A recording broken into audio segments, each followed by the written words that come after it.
Hey guys, how's it going? Hope you're doing well. My name is Crown, and today I'm going to read you some very interesting stories that I hope that you're gonna love. And now, without further ado, let's go!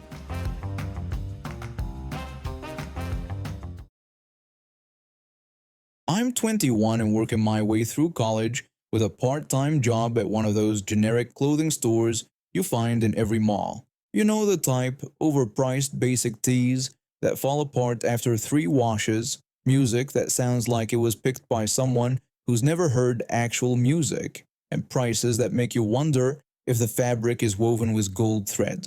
I've been there for about 8 months, and honestly, it's not the worst job I've had. The work is simple enough: fold clothes, help customers, operate the register, and pretend the $30 plain white t-shirt is actually worth $30. My co-workers are decent people just trying to make rent, and most customers are fine. But like any retail job, you get your fair share of difficult people. I'm more of a reserved person. I'm polite to customers, I help them find what they need, and I do my job well. But I'm not the type to walk around with a giant grin plastered on my face for no reason. I smile when there's something to smile about, when I'm helping someone, when a customer makes a joke, or when I'm talking to my co-workers. But apparently that wasn't enough for my manager. My manager is this guy in his 40s who always reeks of cheap body spray and seems to have gotten his management training from a motivational poster. He's the kind of person who uses corporate buzzwords unironically and thinks pizza parties fix low morale. One Tuesday afternoon, things were pretty slow and I was doing my usual routine of folding the display shirts that customers had messed up when he approached me. He pulled me aside and told me he'd been watching me work. He said he noticed I don't smile much and that I should really smile more because it makes customers feel welcome. I was a bit confused because I thought I was already being friendly with customers, so I asked if he meant I should be friendlier to customers. He shook his head and clarified that he literally wanted me to just smile more. Even when no one was talking to me, he wanted me to keep a smile on my face. He said it would create a better atmosphere. I stared at him for a moment, trying to process this request. He wanted me to just smile at nothing, walk around grinning like some sort of retail robot. I asked him to confirm that he wanted me to smile even when I was just folding clothes or cleaning. He said exactly that, telling me to think of it as part of my uniform because customers notice these things. Now, I could have argued with him about how ridiculous this was. I could have pointed out that my customer service scores were fine and that forcing fake smiles is weird. But I decided to take a different approach.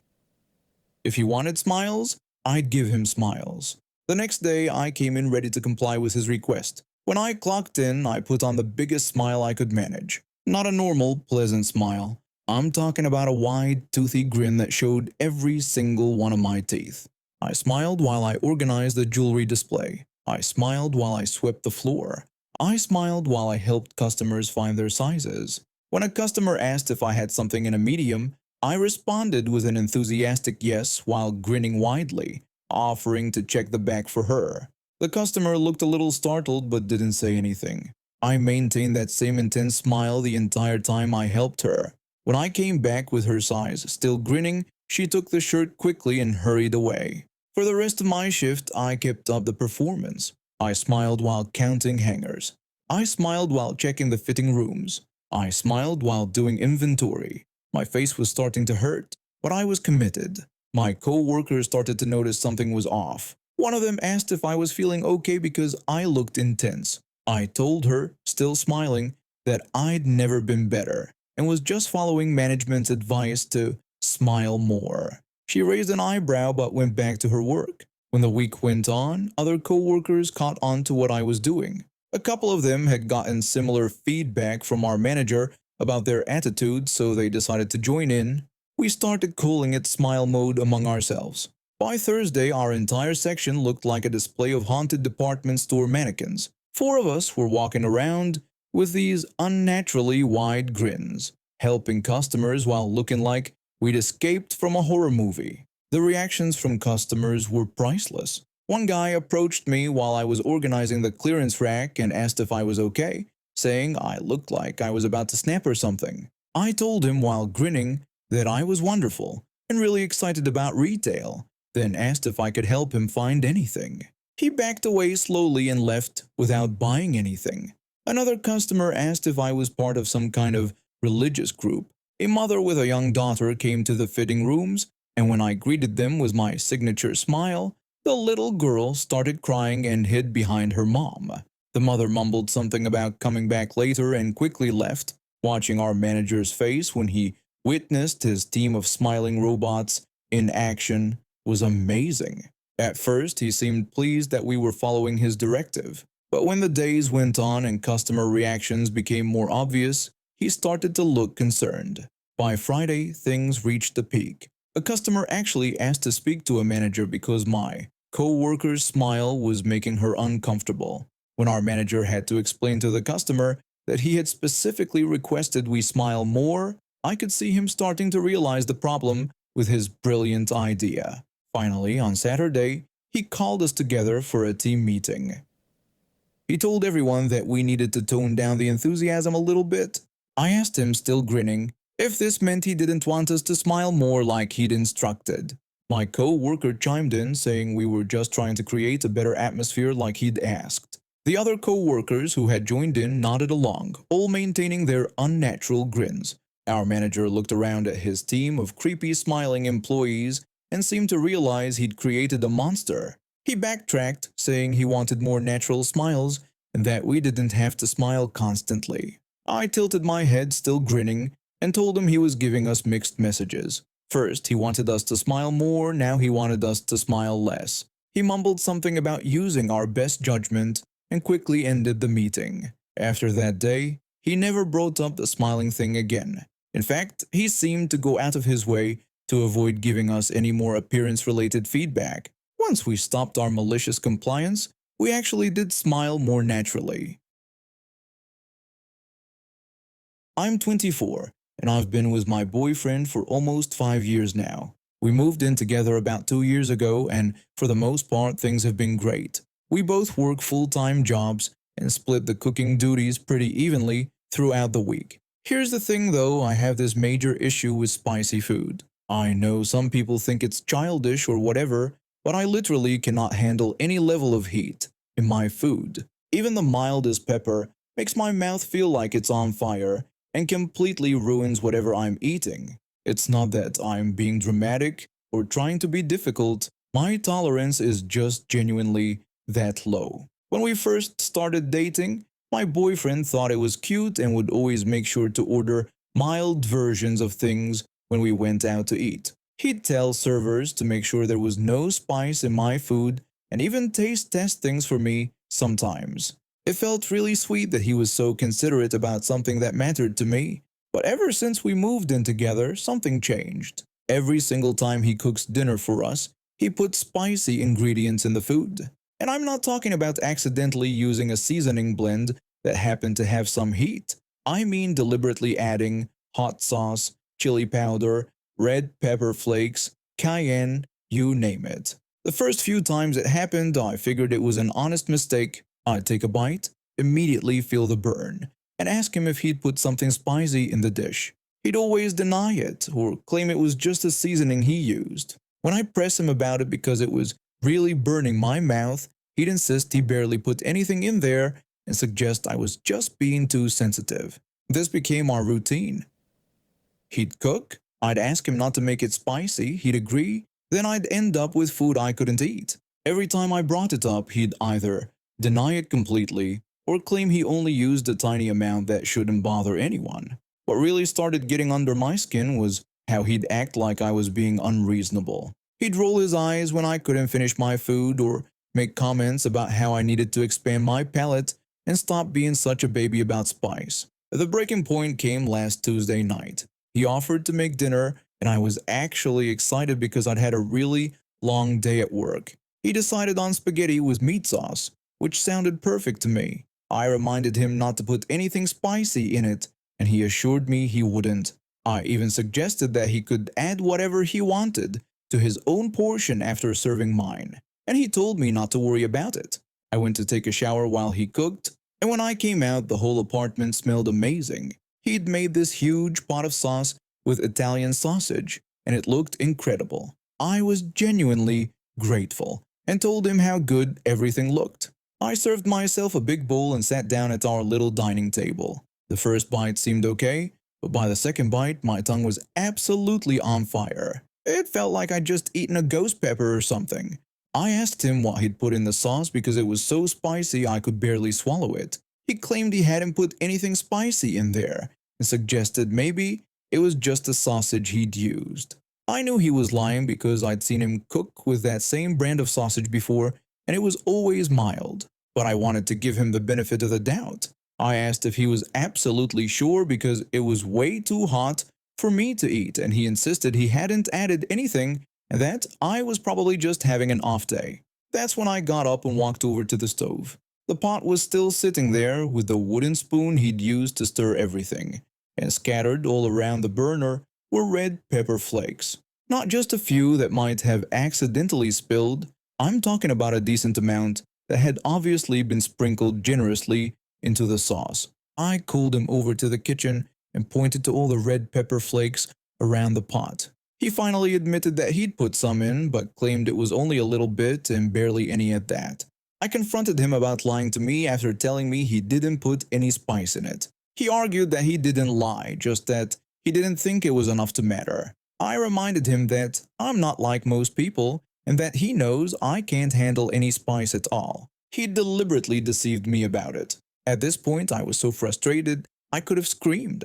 I told him I wasn't going to eat the dinner and went to our bedroom to cool off. I figured I'd just make myself a sandwich or something later. But instead of apologizing or understanding why I was upset, he followed me and started yelling. He demanded to know if I was seriously going to waste all that food he'd just spent an hour making. I pointed out that he'd made it knowing I couldn't eat it. He called me ungrateful and asked if I had any idea how much work he put into that meal. I asked him why he deliberately put something in it that he knew would make it inedible for me. That's when he really let loose. He told me I needed to stop being such a child about food, and that everyone else in the world could handle a little bit of spice except for me. I tried to explain that the point wasn't about the spice itself, but about him lying to me and ignoring what I'd asked for. He said he was sick of having to cater to my ridiculous food issues, and that it was embarrassing when we went out to eat and I had to special order everything. That comment really stung because I'd always been self-conscious about my spice sensitivity. I'd never asked him to change how he ate or demanded that restaurants accommodate me in unreasonable ways. I just wanted to be able to eat food that didn't cause me physical discomfort. The argument kept escalating until he said something that made me realize how entitled he'd become about the whole situation. He told me that he worked just hard as I did, and when he cooked dinner, he was going to make it how he wanted to make it. If I didn't like it, I could cook for myself from now on. I told him that was exactly what I'd do, and he said good, maybe then I'd appreciate the effort he was putting in. So that's what I did. For the next 2 weeks, I cooked all my own meals.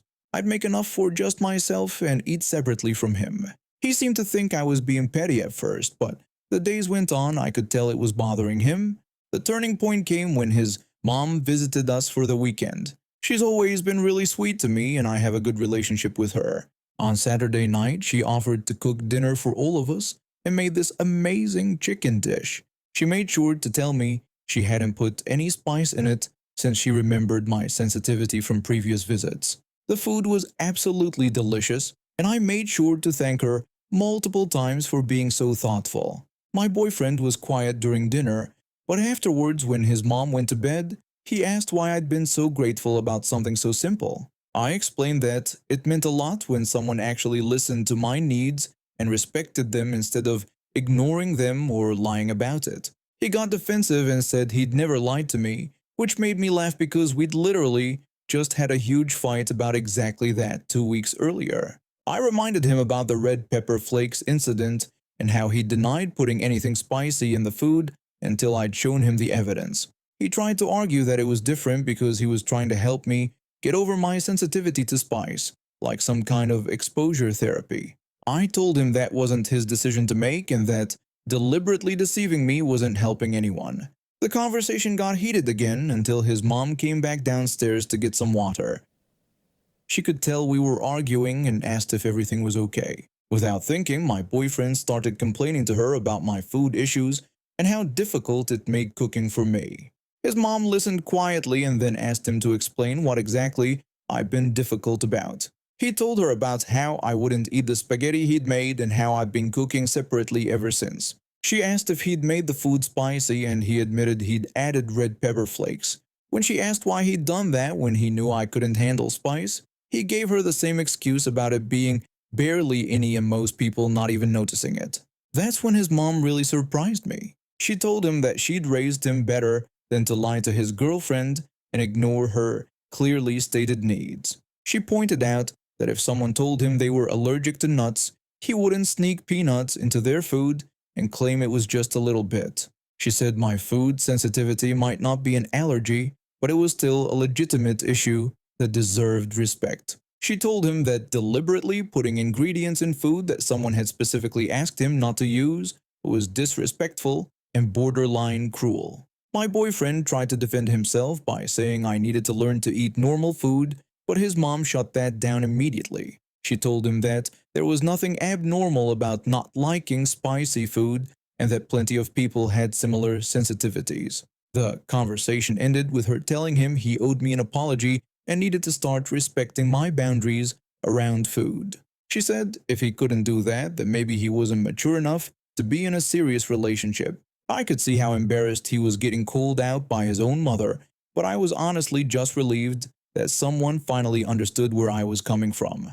The next morning, he came to me and gave what seemed like a genuine apology. He admitted that he'd been putting spice in my food deliberately because he thought it would help me build up tolerance. But he realized now that it wasn't his place to make that decision for me. He promised to stop adding spicy ingredients when he cooked for both of us and said he'd always be honest about what was in the food. He also apologized for calling me ungrateful and childish about my food sensitivity. I accepted his apology but told him it was going to take some time to rebuild trust around this issue. For the next few months, I continued cooking my own meals most of the time, though occasionally I'd let him cook for me when he specifically asked and promised to keep it mild. It's been about 6 months since that whole incident, and things have gotten much better.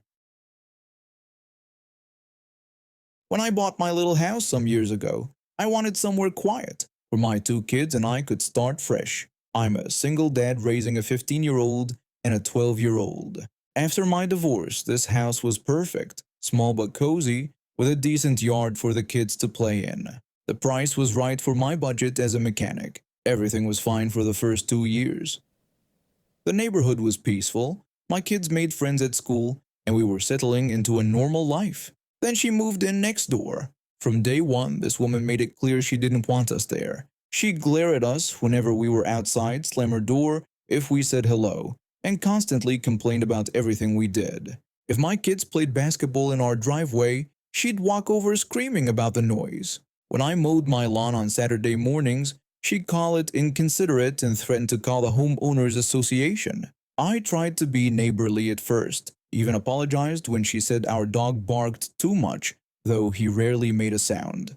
The complaints got worse over time. She started calling the police about our loud music when we had the radio on at normal volume while doing yard work. She reported us for parking violations when friends visited and parked on the street. She even tried to get animal control involved, claiming our dog was aggressive, though he's the gentlest golden retriever you'd ever meet. About 6 months ago, things escalated. I came home from work to find a dead squirrel on my doorstep. I figured maybe a cat had dropped it there and threw it away without thinking much about it. But then it happened again a week later. This time it was a dead bird. Then another squirrel. Each time the animal was placed right in front of our door where my kids would see it first thing in the morning. My youngest started having nightmares. My oldest became afraid to leave the house alone. I knew something was wrong, but I needed evidence. I had my suspicions about the neighbor, especially since she'd been getting more hostile lately. The final straw came when she confronted me directly 2 weeks ago.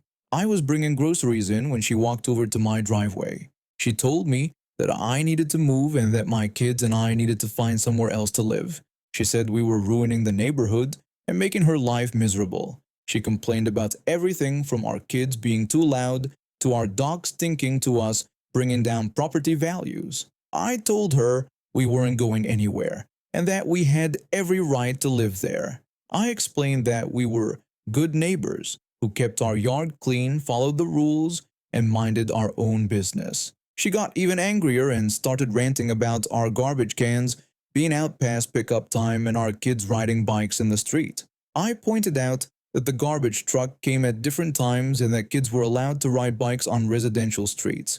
She was being completely unreasonable. Then she got this scary look on her face and told me I had no idea what reasonable looked like, but that I would find out soon. The way she said it sent chills down my spine. That night, I installed a security camera system with motion detection that sends alerts straight to my phone. I positioned the main camera to cover our front porch and part of the driveway. For a few days, nothing happened. Then 3 nights later, my phone buzzed at 2 in the morning with a motion alert. I checked the live feed and saw a figure approaching our front door. I grabbed my hunting rifle from the gun safe and quietly made my way to the front door. Through the window, I could see her kneeling down, placing something on our doorstep. When she finished and started to stand up, I opened the door and stepped out with my rifle pointed directly at her. She froze completely when she saw me. In her hands was a dead rabbit, and on my doorstep was another dead bird. I told her not to move or even twitch. She started screaming that I couldn't do this and that I was pointing a gun at her. I explained that she was trespassing on my property at 2 in the morning, leaving dead animals to terrorize my children, and that I had every right to defend my home. I called out to my oldest, who came running downstairs. I told him to call 911 right away and put it on speaker. My kid dialed quickly, hands shaking but following my instructions. When the dispatcher answered, I explained that I had an intruder on my property who had been leaving dead animals on my doorstep to intimidate my family. I said I was currently holding her at gunpoint until police arrived and that I had video evidence of the current incident and previous ones. The woman immediately started lying to the dispatcher, claiming that I was kidnapping her and holding her hostage with a gun. She said she was just walking by and that I had attacked her for no reason. The dispatcher asked if I was threatening her, and I explained that she was trespassing on my property while holding a dead rabbit that she had been placing on my doorstep. I told the dispatcher about the security camera footage showing her doing this multiple times over several months and how she'd been harassing my family and trying to force us to move. The woman kept screaming that it was all lies and that she'd never done anything to us. She called me crazy. I told the dispatcher that the camera had caught everything and that she'd been leaving dead squirrels, birds, and now this rabbit on our doorstep for months. I explained that my children had been having nightmares because of her actions. The dispatcher kept us both on the line until 3 police cars arrived. When the officers approached, I slowly lowered my weapon and explained the situation. The woman immediately started screaming about being held hostage and demanding my arrest. One of the officers asked me to show them the video evidence. I pulled up the camera footage on my phone showing not just that night's incident, but several previous occasions where she'd left dead animals. The timestamps clearly showed her approaching our property in the middle of the night, placing the animals, and leaving. The officer asked her to explain the footage that clearly showed her on my property multiple times, placing what appeared to be dead animals. She claimed the video was fake and that I had doctored it to make her look bad. She insisted she would never do something like that. The officer pointed out that the timestamp showed this was happening in real time and that they could see her in the footage holding what appeared to be the same rabbit she was holding at that moment. She looked down at her hands as if she'd forgotten she was still clutching the dead rabbit. Her face went pale. Then she finally broke down and started rambling about how we didn't belong there and were ruining everything. She said she'd worked too hard to live in a nice neighborhood just to have it destroyed by people who didn't care. The officer told her she was under arrest for trespassing, harassment, and disturbing the peace. When they handcuffed her, she kept screaming about how unfair it all was and how we were destroying her peaceful life. She threatened to sue me and claimed I had no right to point a gun at her. The officers loaded her into the police car while she continued her tantrum. The lead officer told me that based on the video evidence and the pattern of behavior, she would likely face multiple charges. He said the district attorney would probably pursue stalking and intimidation charges as well. He also mentioned that I had acted within my rights as a property owner defending my home against a trespasser. After giving my statement and handing over copies of all the security footage, I felt like I could breathe again. My kids came outside once the police cars left, and for the first time in months, they seemed genuinely relieved. My youngest asked if the scary lady would come back, and I assured him that she wouldn't be bothering us anymore. A few days later, I heard from the prosecutor's office. They were moving forward with charges of stalking, criminal trespass, harassment, and intimidation. When they searched her house, they found a journal where she'd written detailed plans about how to make us move away. She'd documented every complaint she'd made and had even researched other methods of harassment.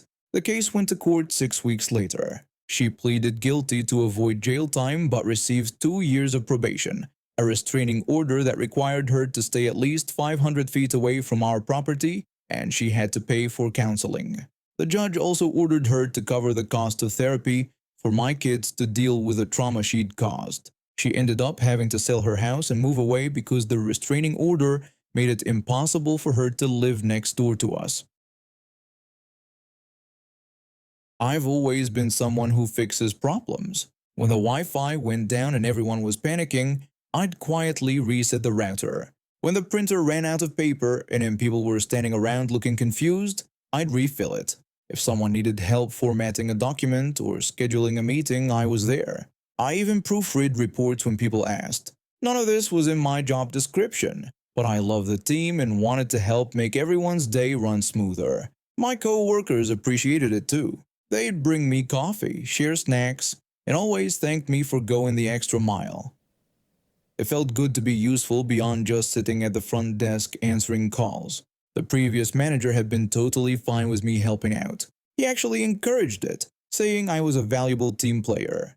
But then he left, and we got a new manager. Let's call him Derek because that's exactly the kind of guy he was. Derek had this attitude where he thought he was better than everyone else just because he had a fancy title. He barely acknowledged most of the staff and always acted like he was doing us a favor by being there. Derek had been on the job for about 3 months when the incident happened.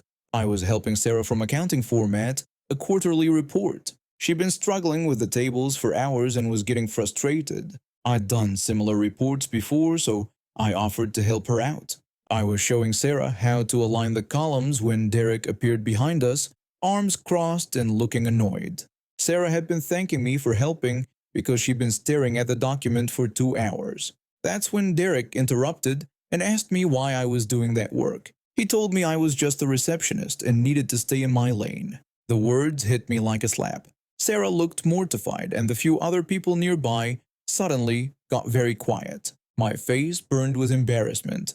I tried to explain that I was just helping Sarah with the formatting, but Derek cut me off. He said my job was to answer phones and greet visitors, and that was it. He made it clear we didn't pay me to play tech support or whatever I thought I was doing. He walked away without another word, leaving me standing there feeling about 2 inches tall. Sarah tried to apologize, but I told her it wasn't her fault. The rest of the day felt awkward, with people giving me sympathetic looks, but not saying much. That night I went home and pulled out my original job description. Derek was right about one thing. It was very specific: answer phones, greet visitors, sort mail, and maintain the reception area. Nothing about tech support, document formatting, meeting scheduling, or any of the other things I've been doing. So I decided to do exactly what Derek wanted: stay in my lane. The next morning I came in with a new attitude. When the Wi-Fi went down around 10 o'clock and people started looking my way expectantly, I just shrugged. A coworker asked if I could reset the router like usual, but I told them sorry, that wasn't in my job description. I suggested they call the IT department instead. When the printer started flashing that it was out of paper, I watched people gather around it looking confused. Someone asked if I could grab paper from the supply room, but I explained that I was just a receptionist and that wasn't really my responsibility. By Wednesday, things were getting interesting. Derek walked over to my desk around noon. demanding to know why I hadn't scheduled his meeting with the Henderson client. I reminded him that I was just a receptionist and meeting scheduling wasn't listed in my job duties. He started to say that I always handled those things before, but I cut him off by reminding him of his own words about staying in my lane. Derek's face turned red, but he really couldn't argue with his own instructions. Thursday was even better. A package delivery came for the third floor, but I just signed for it and left it on my desk. When people asked about it, I explained that package tracking wasn't part of my official duties. The real chaos started on Friday. I had to step away from my desk for a bathroom break, and the phone rang constantly while I was gone. When I got back, there were 12 missed calls and Derek was waiting for me. He wanted to know where I'd been while the phone was ringing off the hook. I explained that I'd been in the bathroom, and my job description didn't say I wasn't allowed to use the facilities. Derek insisted that I was supposed to answer the phones, but I pointed out that I only had to do that when I was at my desk. The job description didn't say anything about being chained to it. By the end of the week, the office was in complete disarray. The internet had gone down twice without anyone knowing how to fix it. 3 important meetings had been missed because nobody scheduled them. Reports were sitting unproofread with obvious errors. The printer had been out of paper for 2 days, and Derek had missed several important calls because I'd been away from my desk during his designated phone meeting times. Derek was complaining to anyone who would listen about my sudden attitude problem and how I was refusing to do my job. But technically, I was doing exactly what my job description required. Nothing more, nothing less. Monday morning, I got called into the CEO's office. My stomach dropped. I figured Derek had convinced him to fire me for being difficult.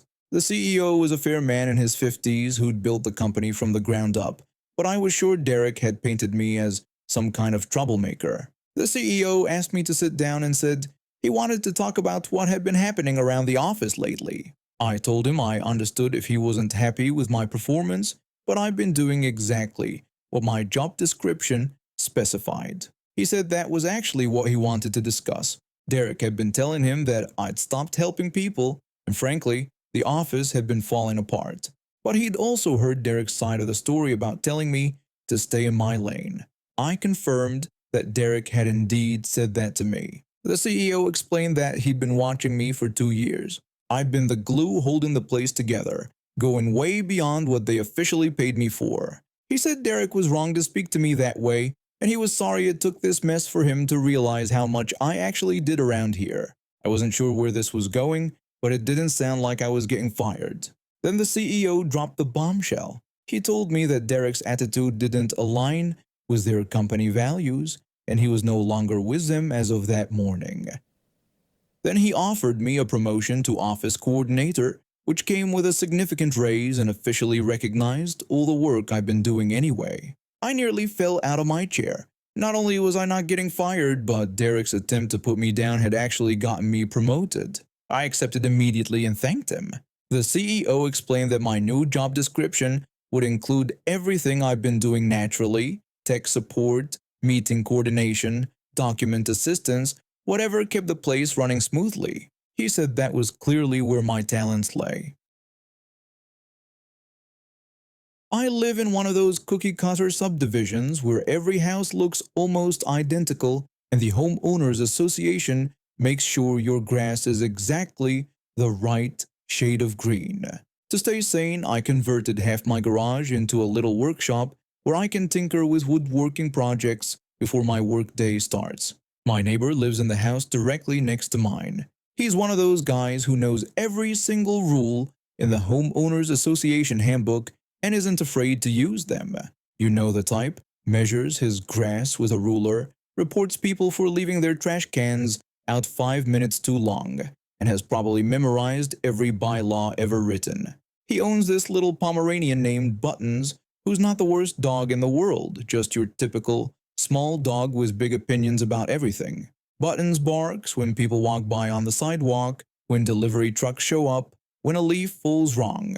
Basically, whenever anything happens. It's annoying since I'm home all day, but honestly, it's just normal dog stuff. Nothing crazy enough to call the homeowners association about. The dog's just doing what dogs do.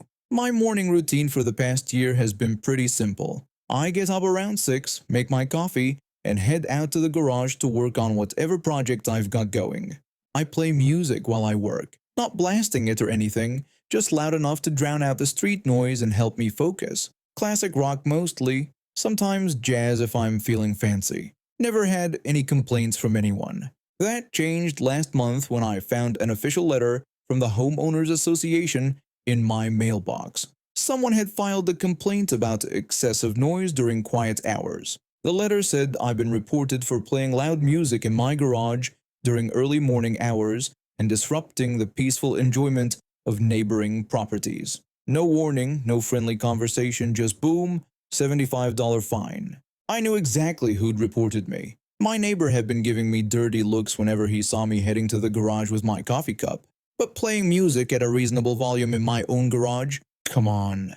That's not even close to violating any noise ordinances. So I paid the fine because fighting the Homeowners Association is like arguing with a brick wall, and started thinking about the whole situation. My neighbor loves rules so much, maybe he should get a taste of his own medicine. That's when I remembered something about Buttons. The little dog goes insane over certain high-pitched sounds. Squeaky toys, door hinges, anything that hits that perfect frequency that drives small dogs crazy. I went on Amazon and ordered the cheapest rubber chicken I could find. Cost me $8 including shipping. When it arrived, I tested it out inside the house first. The thing made this perfect, annoying squeak that would probably drive any dog up the wall. My neighbor has a routine with Buttons. Every morning around 6:30 or 7, he lets the dog out in the backyard to do her business.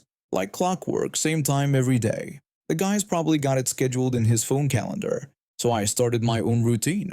When I heard Buttons getting lit outside, I grab my coffee, head to the garage, and give that rubber chicken a good squeeze.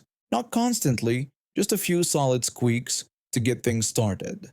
The results were immediate and spectacular. Buttons would hear that squeak and completely lose her mind. We're not talking about a couple of barks here. This was a full-scale meltdown. The dog would start running laps around the yard, barking nonstop like the world was ending. And once she got started, she couldn't calm down. 10, sometimes 15 minutes of pure chaos. I did this every morning for about a week straight. Same time, same routine.